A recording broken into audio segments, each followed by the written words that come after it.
Assalamualaikum warahmatullahi wabarakatuh. Perkenalkan, nama saya Ali Muhaimin dari Fakultas Dakwah Bimbingan Konseling Islam Institut Nahdlatul Ulama Kabupaten Ciamis. Pada kesempatan ini saya akan menyampaikan tentang tugas presentasi bimbingan dan konseling Islam di kampus Institut Nahdlatul Ulama Kabupaten Ciamis.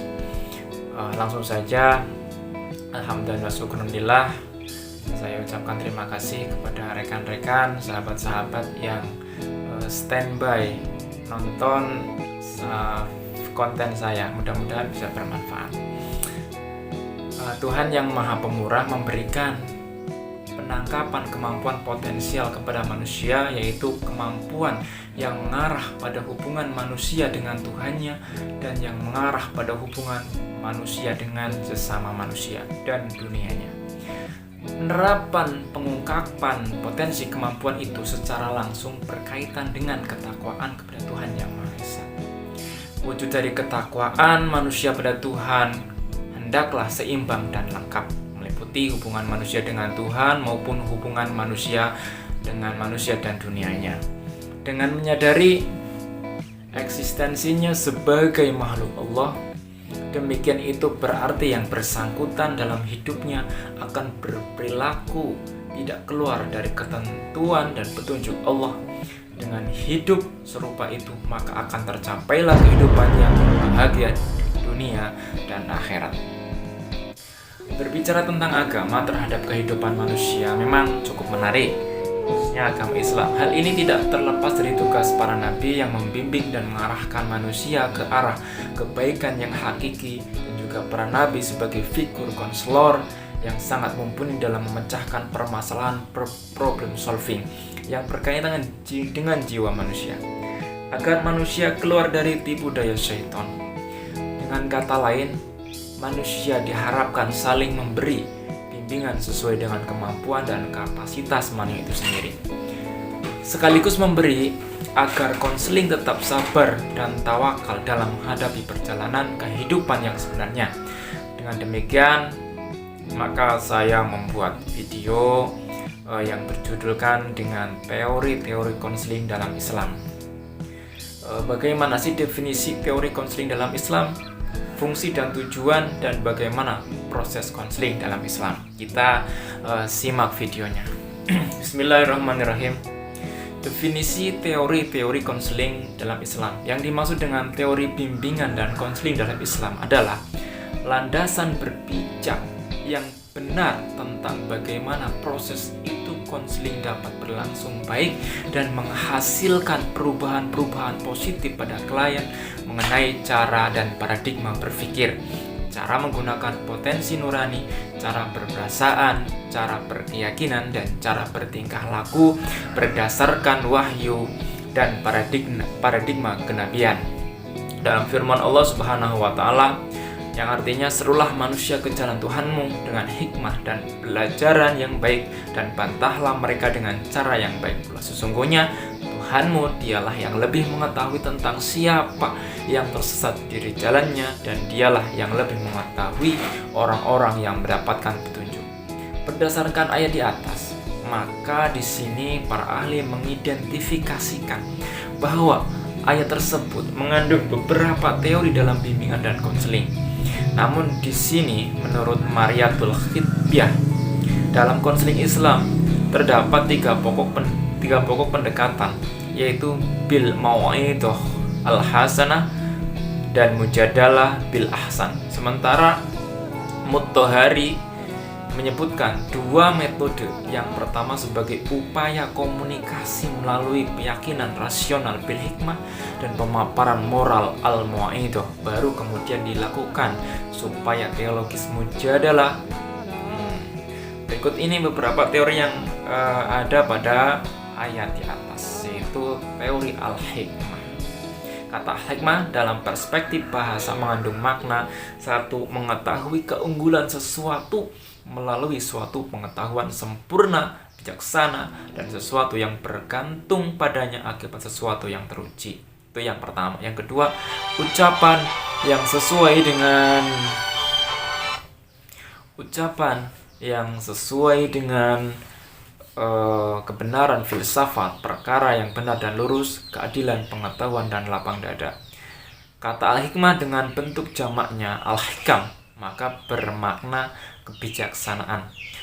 Ilmu dengan pengetahuan filsafat, kenabian, keadilan, pepatah, dan Al-Quranul Karim, teori al-hikmah adalah pedoman, penuntun, dan pembimbing untuk memberikan bantuan kepada individu yang sangat membutuhkan pertolongan dalam mendidik dan mengembangkan eksistensi dirinya hingga ia dapat menemukan jati diri dan citra dirinya, serta dapat menyelesaikan atau mengatasi berbagai ujian hidup secara mandiri. Proses aplikasi pendampingan dan konseling dengan teori ini semata-mata dapat dilakukan oleh seorang pendamping atau konselor dengan pertolongan Allah secara langsung atau melalui utusan-utusannya, yaitu Allah mengutus malaikatnya di mana ia hadir dalam jiwa konselor atas izinnya. Nah, transisi dalam kehidupan. Untuk keperluan jangka pendek, konseling membantu individu-individu menjelaskan nilai-nilai, menjadi lebih tegas, mengatasi kecemasan, meningkatkan keterampilan komunikasi antar pribadi, memutuskan arah hidup, menghadapi kesepian, dan semacamnya. Fungsi preventif dan kuratif, pencegahan dan penyembuhan.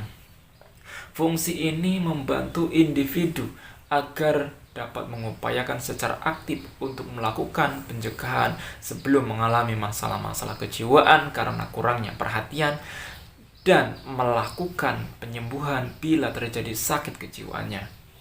Upaya preventif ini dan kuratif meliputi pengembangan strategi-strategi dan program-program yang dapat digunakan untuk mencoba mengatasi risiko-risiko hidup yang tidak perlu terjadi. Fungsi developmental atau pengembangan. Fungsi ini yaitu membantu individu memelihara dan mengembangkan situasi dan kondisi yang lebih baik agar tetap baik atau menjadi lebih baik, sehingga tidak memungkinkannya menjadi penyebab munculnya masalah baginya. Fungsi utama konseling dalam Islam yang berhubungan dengan kejiwaan tidak dapat dipisahkan dengan masalah-masalah spiritual keyakinan.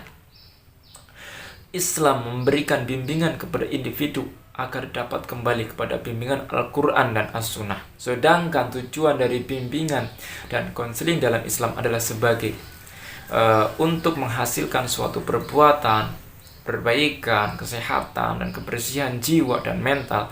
Jiwa menjadi tenang, jinak dan damai, menyembah lahan dada, dan mendapatkan pencerahan taufik dan hidayah Tuhannya. Untuk menghasilkan suatu perubahan, perbaikan, dan kesopanan tingkah laku yang dapat memberikan manfaat baik pada diri sendiri, lingkungan keluarga, lingkungan kerja, maupun lingkungan sosial dan alam sekitarnya. Untuk menghasilkan kecerdasan rasa, emosi pada individu sehingga muncul dan berkembang rasa toleransi, kesetiakawanan, tolong-menolong, dan rasa kasih sayang.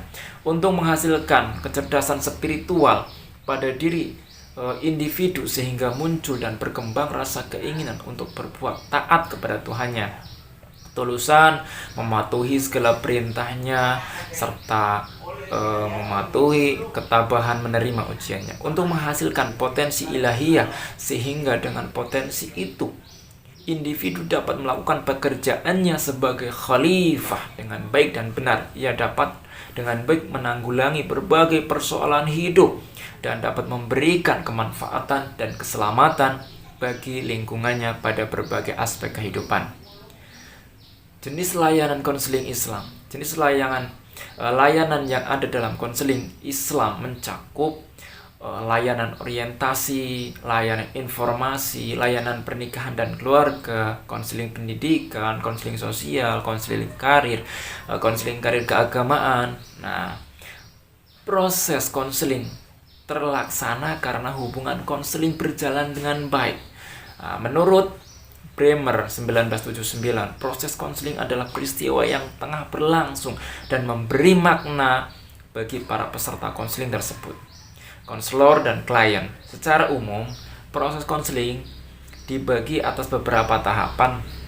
Tahapan awal konseling terjadi sejak klien menemui konselor hingga menjalani proses konseling sampai konselor dan klien menemukan definisi masalah klien atas isu dasar kepedulian atau masalah klien. Adapun proses konseling tahap awal dilakukan konselor sebagai membangun hubungan konseling yang melibatkan klien, memperjelas, mendefinisikan masalah, membuat penaksiran dan penjajakan, menegosiasikan kontrak. Tahap pertengahan atau tahap kerja. Nah, tujuan tahap pertengahan ini yaitu menjalani dan menyelidiki masalah isu dan kepedulian klien lebih jauh, menjaga agar hubungan konseling selalu terpelihara. Proses konseling agar berjalan sesuai kontrak.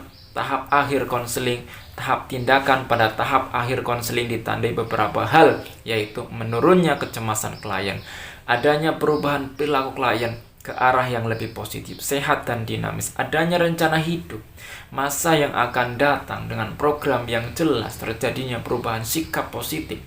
Tujuan akhir ini adalah untuk memutuskan perubahan sikap dan perilaku yang memadai, terjadinya transfer belajar pada diri klien. Akibat perubahan perilaku mengakhiri hubungan konseling, dan dalam hal proses bimbingan ini Islam memberikan perhatian.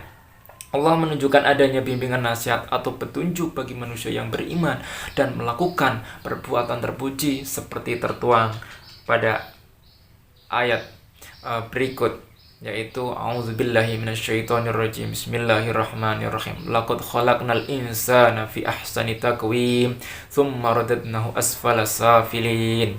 Sungguhnya kami telah menciptakan manusia dalam keadaan sebaik-baiknya, kemudian kami kembalikan dia ke tempat yang serendah-rendahnya, kecuali orang-orang yang beriman dan mengerjakan amal soleh, maka bagi mereka pahala yang tidak putus-putusnya.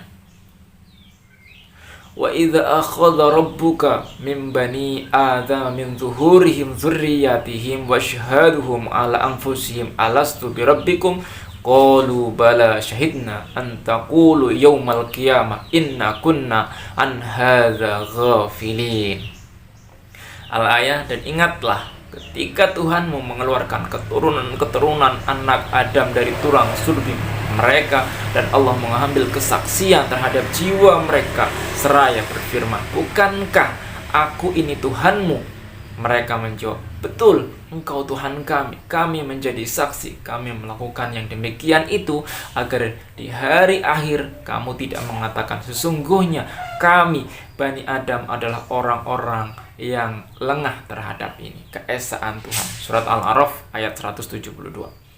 Dan hendaklah ada di antara kamu segolongan yang menyeru kepada kebaikan, menyeru kepada yang ma'ruf dan mencegah dari yang mungkar. Mereka lah orang-orang yang beruntung. Seperti dalam surat Al-Imran ayat 104. Ud'u ila sabili rabbika bil hikmah wal mau'izatil hasanah wajadilhum billati hiya ahsanu inna rabbaka huwa a'lamu biman dhalla an sabili wa huwa a'lamu bil muhtadin. Serulah manusia kepada jalan Tuhanmu dengan hikmah dan pelajaran yang baik, dan bantahlah mereka dengan cara yang baik. Sesungguhnya Tuhanmu dialah yang lebih mengetahui tentang siapa yang tersesat dari jalannya, dan dialah yang lebih mengetahui orang yang mendapatkan petunjuk. Surat An-Nahl ayat 125. Dari ayat-ayat di atas dapat kita tarik sebuah kesimpulan bahwa dalam proses konseling Islam ini akan membawa kepada peningkatan keimanan, ibadah kita, serta jalan hidup yang diridhoi oleh Allah Subhanahu wa taala. Kesimpulannya, teori konseling dalam Islam adalah landasan berpijak untuk mencapai perubahan yang sempurna pada diri seorang konseling atau klien, menuju sikap positif dalam berprasangka, berperilaku, dan berkeyakinan. Secara umum, tujuan konseling adalah membantu individu dalam mewujudkan keinginan menjadi manusia yang seutuhnya, baik di dunia maupun di akhirat kelak. Secara umum, proses konseling dibagi dalam 3 tahap, awal, pertengahan, dan tahap akhir.